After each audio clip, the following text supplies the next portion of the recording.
देखिए रहुआ लोग ये क्वेश्चन बिहार बोर्ड 2023 में पूछले बारे, देखे में लगा था हार्ड लेकिन बहुत ही आसान क्वेश्चन बा। देखिए कैसे सोल्व करता।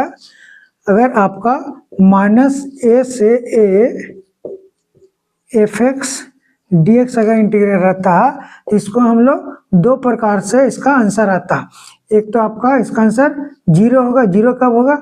जब हम लोग इस फंक्शन के x के स्थान पर -x देने पर आपका माइनस ऑफ एफ एक्स बन जाता है तो इसका वैल्यू 0 हो जाता है।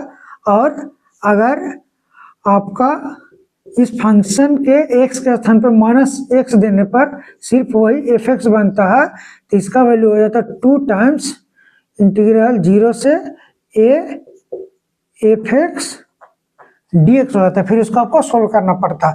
तो देखिए जो cos x है, cos x इसमें x के स्थान पर अगर -x देंगे तब ये आपका y फंक्शन होगा। और ये -f(x) कब होता है?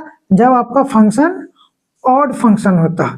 और अगर f ऑफ -x f(x) कब होगा? ये जब आपका फंक्शन इवन फंक्शन होगा।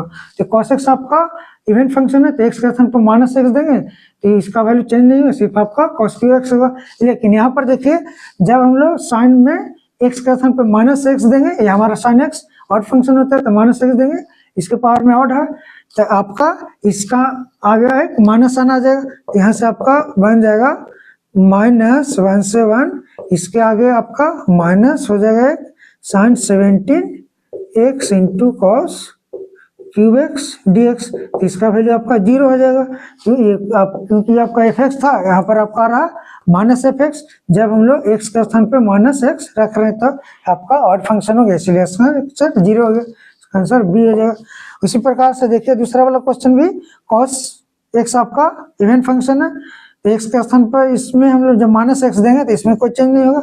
लेकिन x के पावर आपका 17 ऑड फंक्शन ही हो गया तो इसके स्थान पर जो x के स्थान पर -x देंगे तो आपका बन जाएगा i बराबर -1 से 1, इसके आगे एक माइनस आना जाए x to power 17 into cos 4x dx। अब ये आपका ऑड फंक्शन हो गया तो इसका आंसर डायरेक्ट आपका 0 हो जाएगा, इसका आंसर ये हो जाएगा। पूरा लेक्चर देखने के बाद तो मेरा चैनल सब्सक्राइब करिए लोगन और खूब शेयर करिए फैंटम स्टडी क्लासेस 112।